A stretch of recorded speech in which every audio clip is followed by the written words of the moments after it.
ನಮಸ್ಕಾರ ರೀ ಸ್ನೇಹಿತರೆ, ಹೇಗಿದ್ದೀರಾ? ಚೆನ್ನಾಗಿದ್ದೀರಾ ಅಂತ ಭಾವಿಸ್ತಾನೆ. ಏನಪ್ಪ ಇವತ್ತಿನ ವಿಶೇಷ ಅಂದ್ರೆ ಬಹಳ ಇಂಪಾರ್ಟೆಂಟ್. ನಿಮ್ಮ ಹೊಸ ಮನೆ ಕಟ್ಟಿಸಿ ಒಂದು 3-4 ವರ್ಷಗಳ ನಂತರ ಮತ್ತು 5-6 ವರ್ಷಗಳ ನಂತರ ನಿಮ್ಮ ಮನೆ ವಾಲ್ ಪುಟ್ಟಿ ಚಕ್ಲಿಯಾಗಿ ಕೀಳಲು ಪ್ರಾರಂಭಿಸುತ್ತೆ ಮತ್ತು ಸೀಲಿಂಗು ಕೂಡ ಬ್ಲ್ಯಾಕ್ ಆಗೋದು ಸರ್ವೇ ಸಾಮಾನ್ಯ.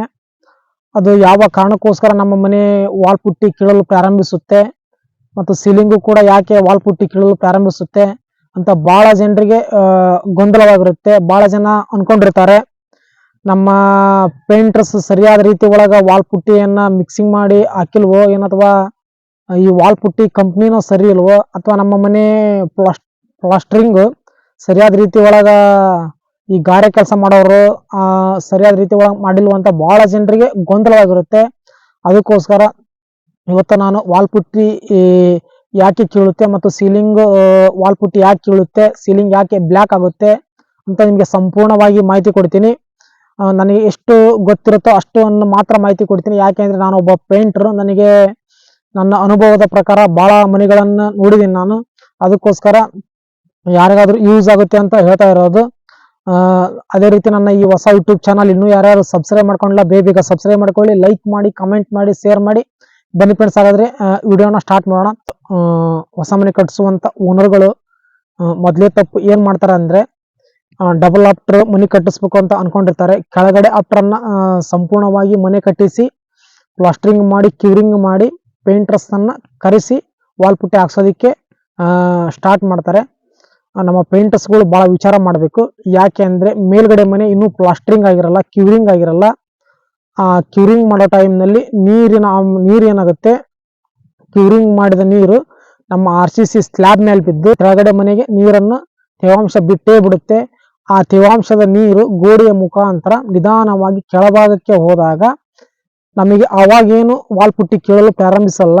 ದಿನ ಕಳೆದಂತೆಲ್ಲ ಬೇಸಿಗೆ ಟೈಮ್ನಲ್ಲಿ ಏನಾಗುತ್ತೆ, ವಾಲ್ ಪುಟ್ಟಿ ಮುಖಾಂತರ ನೀರಿನ ಅಂಶ ಹೊರಗಡೆ ಬಂದಾಗ ವಾಲ್ ಪುಟ್ಟಿ ಸೂಕ್ಷ್ಮ ಇರುವುದರಿಂದ ವಾಲ್ ಪುಟ್ಟಿ ಕೀಳಲು ಪ್ರಾರಂಭಿಸುತ್ತೆ. ಅದಕ್ಕೋಸ್ಕರ ನಮ್ಮ ಓನರ್ಗಳು ಏನ್ ಮಾಡ್ಬೇಕಪ್ಪ ಅಂದ್ರೆ ಮನೆ ಕಟ್ಸೋದಾದ್ರೆ ಸಂಪೂರ್ಣವಾಗಿ ಮನೆ ಕಟ್ಟಿಸ್ಬೇಕು. ಮನೆಯನ್ನ ಸಿಂಗಲ್ ಆಫ್ಟರ್ ಡಬಲ್ ಆಫ್ಟರ್ ಮನೆಯನ್ನ ಕಟ್ಟಿಸಿದ ಆದ ನಂತರ ಏನ್ ಮಾಡ್ಬೇಕು, ನೀರನ್ನ ಕ್ಯೂರಿಂಗ್ ಮಾಡಿದ ನಂತರ ಏನಲ್ಲ ಅಂದ್ರೂ 1 ತಿಂಗಳವರೆಗೆ ಅದು ನೀರನ್ನ ಕ್ಯೂರಿಂಗ್ ಮಾಡೋದಕ್ಕೆ ಹೋಗ್ಬಾರ್ದು. ಯಾಕೆ ಅಂದ್ರೆ ಸಂಪೂರ್ಣವಾಗಿ ಮನೆ ಗೋಡೆಗಳು ಒಳಗಡೆಗಾಯ್ತು ಹೊರಗಡೆಗಾಯ್ತು ಸಂಪೂರ್ಣ ಒಣಗಬೇಕು. ಒಣಗಿದಾದ ನಂತರ ಪೇಂಟ್ ಅನ್ನು ಹಚ್ಚಿದ್ರೆ ಈ ವಾಲ್ ಪುಟ್ಟಿಯನ್ನು ಕೀಳೋದನ್ನ ತಡೆಯಬಹುದು. ಇಲ್ಲ ಅಂದ್ರೆ ವಾಲ್ ಪುಟ್ಟಿ ನೀರಿನ ಅಂಶ ಮನೆ ಒಳಗಡೆ ಇರುವುದರಿಂದ ಕೀಳಲು ಪ್ರಾರಂಭಿಸುವುದು. ಇದು ಒಂದು ಮೊದಲನೇ ಕಾರಣ. ಆನಂತರ ಎರಡನೇ ತಪ್ಪು ಮಾಡುವಂತ ಓನರ್ಗಳು ಏನ್ ಮಾಡ್ತಾರೆ, ಮನೆ ಪ್ಲಾಸ್ಟರಿಂಗ್ ಆದ ನಂತರ ಏನ್ ಮಾಡ್ತಾರೆ, ಈ ಗಾರೆ ಕೆಲಸ ಮಾಡೋರಾಗ್ಲಿ ಅಥವಾ ಗೌಂಡಿ ಕೆಲಸ ಮಾಡೋರಾಗ್ಲಿ ಯಾಕೆಂದ್ರೆ ಕೆಲವೊಂದು ಪ್ರದೇಶಗಳಲ್ಲಿ ಕೆಲವೊಂದು ಹೆಸರುಗಳನ್ನು ಕರೀತಾರೆ. ಅದಕ್ಕೋಸ್ಕರ ನಾನು ಹೇಳ್ತಾ ಇರೋದು ಗಾರೆ ಕೆಲಸ ಮತ್ತೆ ಗೌಂಡಿ ಕೆಲಸ ಅಂತ ಹೇಳಿ ನಿಮಗೆ ಅರ್ಥ ಆಗ್ಲಿ ಅಂತ. ಏನ್ ಮಾಡ್ತಾರೆ, ಕ್ಯೂರಿಂಗ್ ಮಾಡೋದಕ್ಕೆ ಇಂತಿಷ್ಟು ದಿನಗಳಂತ ಹೇಳಿರ್ತಾರೆ.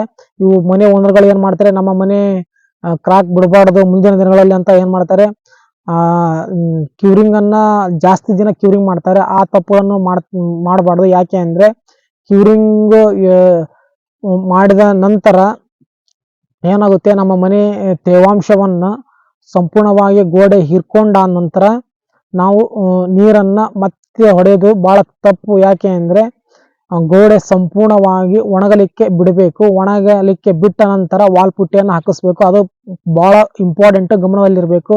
ಯಾಕೆ ಅಂದ್ರೆ ಕೆಲವೊಬ್ಬ ನಮ್ಮ ಪೇಂಟರ್ಸ್ಗಳು ತಪ್ಪು ಮಾಡ್ತಾರೆ. ಏನ್ ಮಾಡ್ತಾರೆ, ಗೋಡೆಗಳು ಕ್ಯೂರಿಂಗ್ ಆಗಿದೆಯೋ ಇಲ್ವೋ, ಗೋಡೆಗಳು ಸಂಪೂರ್ಣವಾಗಿ ಒಣಗಿದೆ ಇಲ್ವೋ ಅಂತ ನೋಡೋದೇ ಎಲ್ಲ ಏನ್ ಮಾಡ್ತಾರೆ, ವಾಲ್ ಪುಟ್ಟಿಯನ್ನ ಹಾಕ್ಬಿಡ್ತಾರೆ.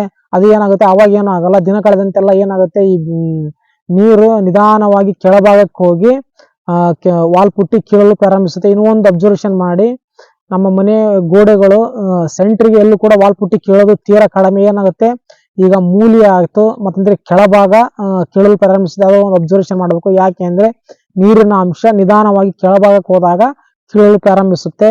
ಅದು ಒಂದು ಗಮನದಿರಲಿ. ನೀರು ಪ್ಲಾಸ್ಟರಿಂಗ್ ಎಷ್ಟು ಹೊಡಿಬೇಕು ಅಷ್ಟನ್ನು ಮಾತ್ರ ಹೊಡಿಬೇಕು. ಹೆಚ್ಚುವರಿ ನೀರನ್ನ ಕ್ಯೂರಿಂಗ್ ಮಾಡೋದಕ್ಕೆ ಹೋಗ್ಬಾರ್ದು. ಆನಂತರ ಮೂರನೇ ತಪ್ಪು ಏನ್ ಮಾಡ್ತಾರ ಅಂದ್ರೆ ನಮ್ಮ ಪೇಂಟರ್ಸ್ಗಳು ಸರಿಯಾದ ರೀತಿ ಒಳಗ ಕ್ಯೂರಿಂಗ್ ಆಗಿರಲ್ಲ ಗೋಡೆಗಳು, ಏನ್ ಮಾಡ್ತಾರೆ ವಾಲ್ ಪುಟ್ಟಿಯನ್ನ ಹಾಕ್ಬಿಟ್ಟು ಪೇಂಟ್ ಹಚ್ಬಿಟ್ಟು ಹೋಗ್ಬಿಡ್ತಾರೆ. ಆ ತಪ್ಪನ್ನು ಮಾಡಬಾರ್ದು. ಯಾಕೆ ಅಂದ್ರೆ ವಾಲ್ ಪುಟ್ಟಿಯನ್ನ ಹಾಕ್ಬೇಕಪ್ಪ ಅಂದ್ರೆ ಸಂಪೂರ್ಣವಾಗಿ ಗೋಡೆಗಳು ಕ್ಯೂರಿಂಗ್ ಆಗಿರ್ಬೇಕು. ಕ್ಯೂರಿಂಗ್ ಆದ ನಂತರ ಸಂಪೂರ್ಣವಾಗಿ ಕ್ಯೂರಿಂಗ್ ನಿಂದ ಗೋಡೆಗಳು ಒಣಗಿರ್ಬೇಕು ಸಂಪೂರ್ಣವಾಗಿ.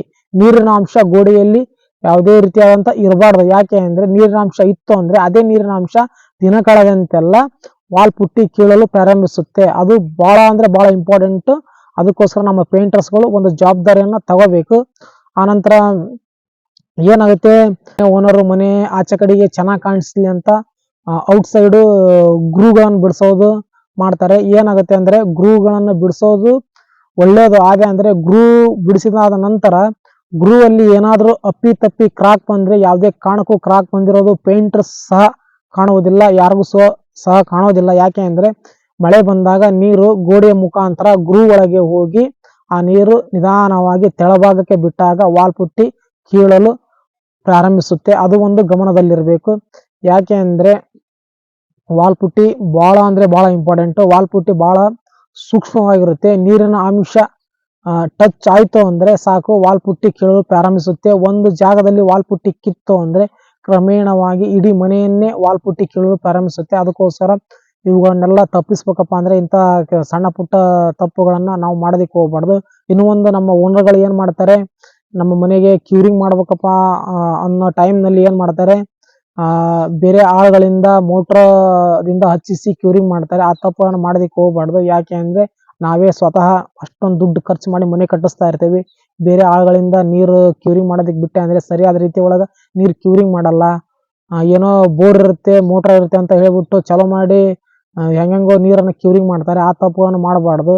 ಯಾಕೆ ಅಂದ್ರೆ ಕ್ಯೂರಿಂಗ್ ಎಷ್ಟು ಇಂಪಾರ್ಟೆಂಟೋ, ಕ್ಯೂರಿಂಗ್ ಆದ ಬಳಿಕ ತೇವಾಂಶ ಸಂಪೂರ್ಣವಾಗಿ ಒಣಗೋದು ಕೂಡ ಅಷ್ಟೇ ಇಂಪಾರ್ಟೆಂಟ್.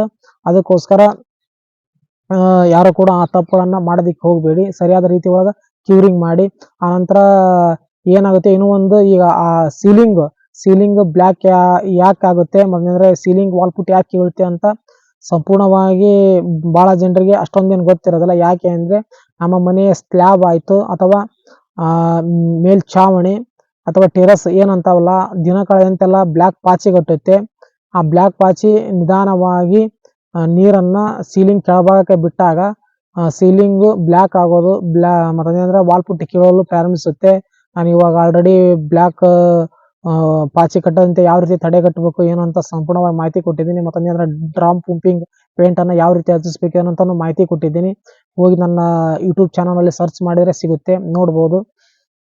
ಈ ವಾಲ್ ಪುಟ್ಟಿ ಏಕೆ ಕೀಳುತ್ತೆ, ಏನು ಯಾವ ರೀತಿ ತಡೆಗಟ್ಟಬೇಕು ಅಂತ ಈ ಒಂದು ಮಾಹಿತಿ ನಿಮಗೆ ಇಷ್ಟ ಆಗಿದೆ ಅಂತ ಅನ್ಕೊಂತಾ ಇದ್ದೀನಿ. ಇಷ್ಟ ಆಗಿದ್ರೆ ದಯಮಾಡಿ ನನ್ನ ಈ ಹೊಸ ಯೂಟ್ಯೂಬ್ ಚಾನಲ್ ಅನ್ನ ಸಬ್ಸ್ಕ್ರೈಬ್ ಮಾಡ್ಕೊಳ್ಳಿ, ಒಂದು ಲೈಕ್ ಮಾಡಿ, ಕಮೆಂಟ್ ಮಾಡಿ. ನಿಮಗೆ ಯೂಸ್ ಇಲ್ಲ ಅಂದ್ರೂ ಮನೆ ಕಟ್ಟುವಂತ ನಿಮ್ಮ ಫ್ಯಾಮಿಲಿ ಫ್ರೆಂಡ್ಸ್ಗಾದ್ರೂ ಯೂಸ್ ಆಗುತ್ತೆ. ವಿಡಿಯೋನ ಆದಷ್ಟು ಶೇರ್ ಮಾಡಿ.